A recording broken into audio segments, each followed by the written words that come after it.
Monsieur le Président, Madame et Messieurs les ministres, mes chers collègues, depuis des mois, de discours solennels en entretien fleuve, de formules alambiquées en effet de manche, du réveil de l'histoire à la dynamique des civilisations, du discours des Bernardins au discours sur le séparatisme, le Président de la République avait fini par susciter une certaine attente, ou à tout le moins de la curiosité.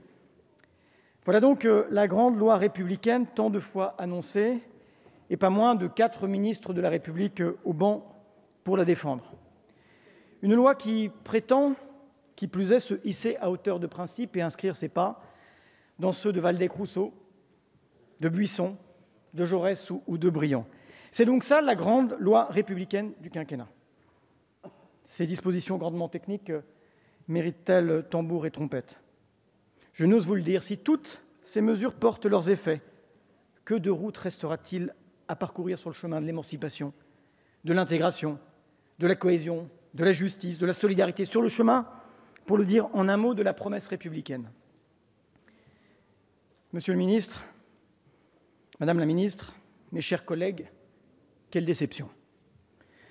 Si certaines des dispositions du texte ont notre faveur, et je veux le dire avec netteté, comme celle relative au respect de la laïcité, chérie et attaquée, et à la neutralité du service public ou à la protection fonctionnelle des agents, si nous souscrivons à l'idée de mieux contrôler les financements étrangers des associations cultuelles ou de mieux contrôler les établissements hors contrat, ou si nous réprouvons sans réserve les violences faites aux femmes qui n'ont pas leur place dans notre République, les certificats de virginité, le mariage forcé, la polygamie, je dois aussi vous dire la grande circonspection dans laquelle nous plonge ce projet de loi.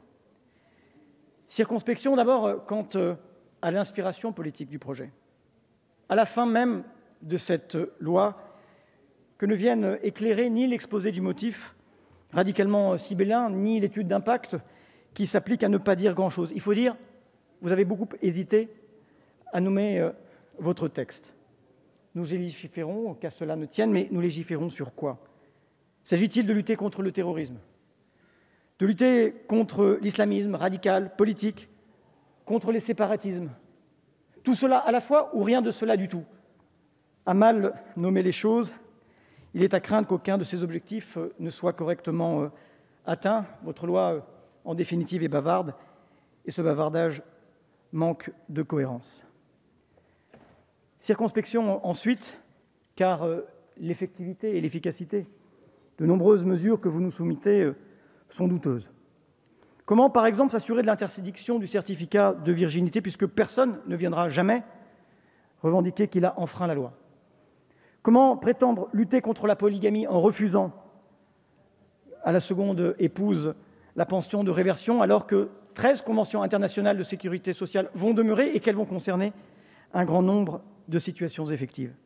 Comment aussi ne pas faire de ces femmes des doubles victimes, ici en les abandonnant aux mains de charlatans, au risque de leur santé, là, aux minima sociaux, alors que ces femmes ont déjà été mariées comme deuxième épouse à leurs dépens? Je pourrais prendre encore bien des exemples. Comment peut-on prétendre, d'un côté, resserrer les contraintes sur l'instruction en famille pour ramener les enfants qui s'en seraient éloignés dans le giron de la République, si, d'un autre, on encourage de fait l'inscription de ces mêmes enfants dans des établissements hors contrat auxquels vous n'imposez pas le même régime d'autorisation?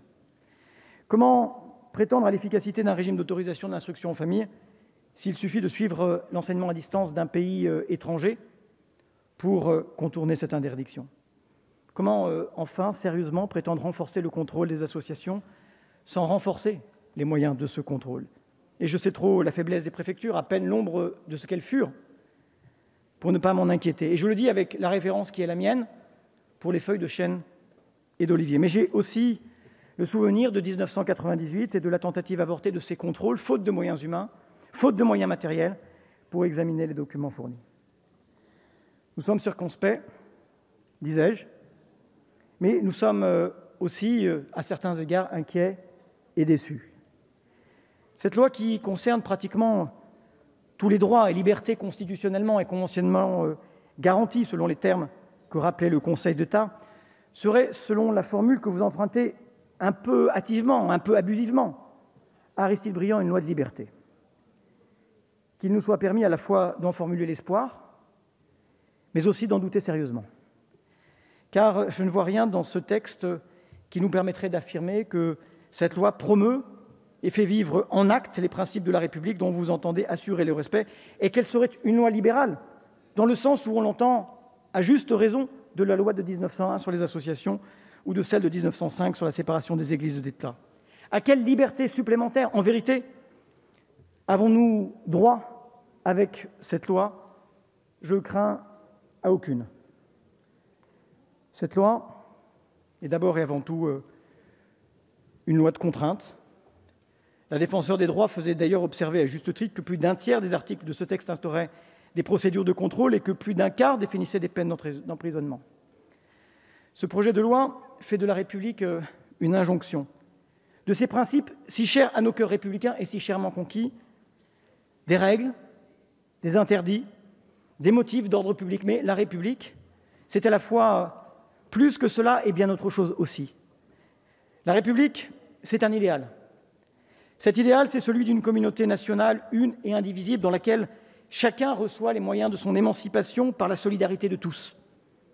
Cet idéal, c'est celui d'une communauté nationale dans laquelle chacun prend sa place, selon ses talents, et dans laquelle chacun, par sa petite action quotidienne, concourt à une œuvre collective de paix et de justice. C'est un idéal de conscience sociale de soi, d'éthique personnelle, d'humilité, d'abnégation. Cet idéal, rien ne le fait véritablement vivre dans votre texte. Et puis, il y a la tonalité dominante de ce projet, une forme de défiance qui est peut-être le propre de notre époque, mais je ne m'y résous pas. Le propre, d'ailleurs, d'une époque que certains parlementaires vont nourrir d'amendements nombreux, comme si la loi, comme si la République n'était pas pour la majorité d'entre nous. Heureusement, et vous n'en disconviendrez pas. Cet air que nous respirons, comme s'il était nécessaire à chaque instant de prêter allégeance et de nous réciter à nous-mêmes un catéchisme républicain à chaque fois que dans nos cœurs vacilleraient nos convictions républicaines. Au moment même où nos concitoyens doutent de leurs institutions et de leurs représentants, ceux-là même, en miroir, semblent leur répondre « Nous doutons de vous ». Alors, je clame à la face de toutes celles et de tous ceux qui en doutent, au visage de tous ceux qui voudraient nous diviser et faire sécession. Nous sommes la France. Nous sommes un peuple au-delà de nos convictions, profondément, intimement, intensément, passionnément républicain. La République n'est pas pour nous une foi sans culture, c'est notre culture. Comme si, surtout, la liberté portait en elle-même, intrinsèquement, ses propres dérives en licence, comme si en chacun d'entre nous était le germe de la faction, le poison de la radicalisation, la pente de la sécession. Il y a, au détour de cette loi, une certaine façon de voir l'homme et de le redouter qui n'est pas celle des socialistes dans l'histoire. N'y voyez aucune naïveté, je connais le visage immonde du fanatisme. Et je ne crois pas que nous ayons été, lors des attentats de Charlie Hebdo ou du Bataclan, de la moindre faiblesse ou de la moindre complaisance. Voyez-y plutôt une vigilance républicaine. Et souvenons-nous des mots de Léon Blum qui, en 1898, dans la Revue Blanche, faisait le compte-rendu des lois de 1893 et 1894, et dont il disait « Dirigées contre les anarchistes, elles ont eu pour résultat de mettre en péril les libertés élémentaires de tous les citoyens. » Et celui-ci d'ajouter à propos de ces lois « Il ne faut pas qu'une réaction de demain s'en serve. » Je crois que cette alarme est toujours utile, parce que l'on sait que l'ordre républicain placé entre de mauvaises mains peut conduire au désordre. Je crains en définitive que votre loi n'aime plus le mot de liberté que la liberté elle-même. Cette considération, j'en conviens, excède l'examen de ce seul texte, mais il est vrai qu'il s'inscrit dans un contexte et dans une politique, la vôtre, dont il est difficile de s'abstraire. Je le crains lorsque je songe à la liberté d'association, que Tocqueville tenait pour la première des libertés. Dans les pays démocratiques, disait-il, la science de l'association est la science mère. La science mère. Le progrès de toutes les autres dépend du progrès de celle-là. L'engagement associatif, sous toutes ses formes, est sans aucun doute l'une des affirmations les plus authentiques de la démocratie et l'une des expressions les plus complètes de la citoyenneté. La liberté d'association sort-elle renforcée de votre projet? d'un contrat d'engagement qui n'en est pas un, et dont l'utilité de l'avis du Conseil d'État comme du Haut Conseil à la vie associative pose question, alors que le droit positif pouvait se suffire à lui-même et que la Charte des engagements réciproques de 2014 pouvait être portée dans notre droit positif et répondre ainsi aux préoccupations qui sont les nôtres.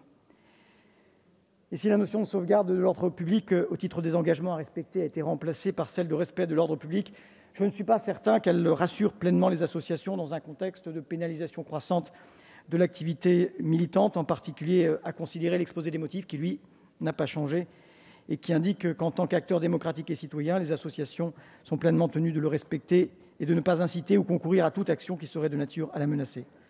Quant aux nouveaux motifs de dissolution, en particulier à raison du comportement d'un de ses membres, les associations, à l'unisson, s'en émeuvent et s'en inquiètent. Et bien qu'il n'y ait pas de droit à subvention, on ne peut s'empêcher de penser que soumettre l'exercice d'une activité associative qui vit des subsides publics à la signature de ce contrat à quelque chose d'un régime d'autorisation. On est en définitive loin de la loi libérale et moderne à la formulation universelle dont le vote fut accueilli au cri de « Vive la République ». Je le crains aussi lorsque je songe à la liberté de culte et au régime de double déclaration que votre projet prévoit de mettre en place pour les associations cultuelles et au droit d'opposition de l'administration. Le régime le plus pur de la liberté d'association, c'est la déclaration simple. Et je ne suis pas certain que nous ne déséquilibrions pas ainsi, par le renforcement du pouvoir de contrôle de l'autorité administrative aux dépens de l'autorité judiciaire, l'équilibre de la séparation des Églises et de l'État. Un pouvoir de contrôle d'ailleurs qui n'avait pas même été demandé par ceux qui revendiquaient un contrôle étatique des religions en 1905. Quant à la distinction entre ce qui serait cultuel et ce qui ne le serait pas sous l'empire de la loi de 1901, j'en comprends les motifs et je peux les partager, mais j'y vois de belles controverses et de bien des contentieux si l'on songe que le législateur lui-même s'est toujours dispensé et de définir ce qu'était un culte et de dire ce que nous devions tenir pour une religion. Et souvenons-vous de la controverse longue, elle dura 30 ans, sur le fait de savoir ce qui distinguait une religion d'une secte et la conclusion du doyen Carbonnière à son impossibilité.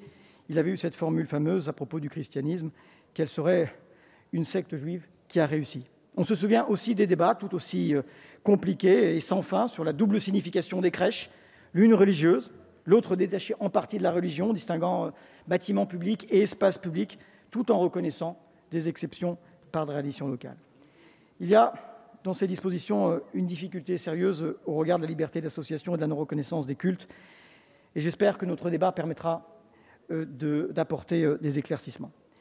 Il y a aussi bien des complexités et des insécurités juridiques qu'en définitive, ni les associations, ni les pouvoirs publics ne parviendront à régler convenablement. Et je fais le pari raisonnable, mais peut-être pour m'en désoler, que rien ne changera fondamentalement. Vous trouvez sans doute que j'exagère, mais le diable se niche dans les détails.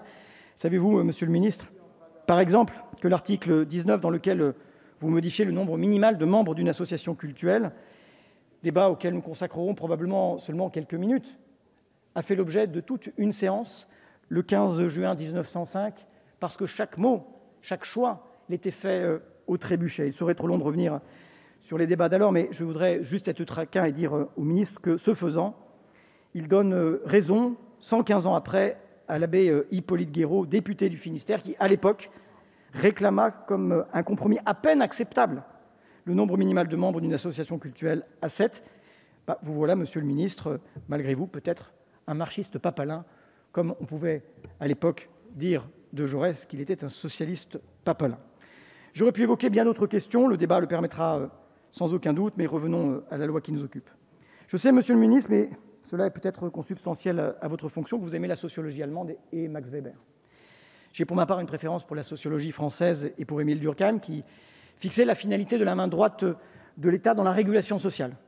Les citoyens des sociétés modernes confient à l'État le soin de réguler les comportements sociaux par la loi. L'État se trouve ainsi chargé, via la loi, d'entraver les transgressions, les pratiques déviantes, bref, les séparatismes. Mais chez Durkheim, et je crois que c'est la supériorité de la sociologie française, l'État ne fait pas qu'entraver, ne fait pas que réguler. À sa fonction de régulation, à sa fonction régalienne s'ajoute une fonction d'intégration. Quand la main droite repousse, sanctionne, modèle chacun sur le patron de l'intérêt général, la main gauche de l'État intègre, accompagne, attire à soi. Et par cette fonction intégratiste, la société charge l'État par la loi de former une communauté unie, certes, mais une communauté d'hommes libres. Au fond, ce que dit Durkheim est d'une grande actualité, que les séparatismes sur lesquels nous nous penchons résultent d'un double mouvement de rejet qui s'auto-alimente. Certains groupes rejettent la République, mais la République, elle aussi, rejette certains groupes. Et dès lors, la lutte contre les séparatismes ne peut passer que par un double mouvement inverse. Un mouvement de régulation sociale, pour lutter contre le rejet par certains groupes de la République, et un mouvement d'intégration pour lutter contre le rejet de la République de certains groupes. Or, mesdames et messieurs les ministres, le problème, voyez-vous, c'est que votre projet de loi, de ce point de vue-là, est manchot. La régulation est partout, l'intégration est nulle part. Et pour nous, les socialistes, le combat laïque et le combat social sont indissociables. La République doit être laïque et sociale, mais restera laïque, selon la formule fameuse de Jean Jaurès, parce qu'elle aura su être sociale. Nous en sommes là, toujours. Je n'épiloguerai pas sur ce point, beaucoup l'ont dit et chacun l'a ressenti, le bel équilibre entre l'ordre et les promesses du discours des Mureaux s'est envolé. Comme souvent sous cette mandature, lorsque l'on passe de la parole aux actes, il ne reste que l'ordre, il ne reste que la régulation, il ne reste que la main droite. L'histoire avance, les plaques tectoniques sont en train de bouger et certaines des conséquences funestes de ce grand mouvement que votre texte entend traiter sont là. C'est bien, mais c'est bien peu et c'est surtout voué à l'échec parce que les causes du séparatisme sont négligées.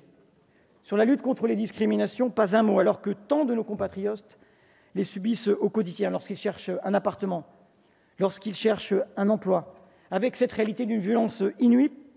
Plus nos concitoyens de confession musulmane sont intégrés, plus la discrimination pour eux est forte. Et pourtant, dans ce texte, rien pour faire cesser ces discriminations, comme s'il n'y avait pas là une atteinte aux principes de la République. Sur la lutte pour la mixité sociale à l'école, pas un mot et depuis 3 ans, pas un acte. Pourtant, notre école est pleine de ségrégation et de séparatisme social, religieux, culturel, scolaire. Comment prétendre alors construire une nation semblable et lutter contre les séparatismes quand la promesse d'égalité apparaît si frauduleuse dès le plus jeune âge? La véritable égalité, disait Gambetta, ce n'est pas d'en constater, c'est d'en faire. La mixité sociale à l'école est consubstantielle de sa mission émancipatrice, elle est favorable à la réussite scolaire de toutes et de tous, y compris des meilleurs élèves, et elle devrait être une priorité. Vous passez à côté, et vous refusez obstinément d'offrir aux jeunes Françaises et aux jeunes Français les chances d'apprendre ensemble, pour vivre ensemble. Sur la politique de l'habitat, sur la mixité sociale dans le logement, sur les ghettos de rue chez les communes qui font sécession sans jamais respecter la loi SRU et sans que les préfets ne se substituent aux maires, pas un mot. Sur l'accès aux services publics, sur l'égalité des chances, sur les mémoires partagées, sur la parentalité, pas un mot. Monsieur le ministre, il y a de bonnes questions, il y a de bonnes propositions parfois, il y a beaucoup d'impasses, beaucoup de manques. Monsieur le ministre, à quoi va servir cette loi? Va-t-elle enrayer cette fuite hors du monde commun? Celle du repli sur soi pour les uns, celle de l'entre-soi pour les autres. Vivrons-nous mieux ensemble demain, après cette loi, qu'aujourd'hui? Les Français seront-ils mieux protégés? Saurons-nous faire reculer l'obscurantisme? Aurons-nous raccommodé cette République que nous chérissons comme le plus précieux des trésors? Il est permis d'en douter. Il y avait pourtant tant à faire pour reconstruire. Reconstruire non pas malgré les Français, mais avec eux. Car aujourd'hui, comme le 30 juillet 1903, lorsque Jaurès prononça son fameux discours à la jeunesse, dans notre France moderne, qu'est-ce donc que la République? Un grand acte de confiance.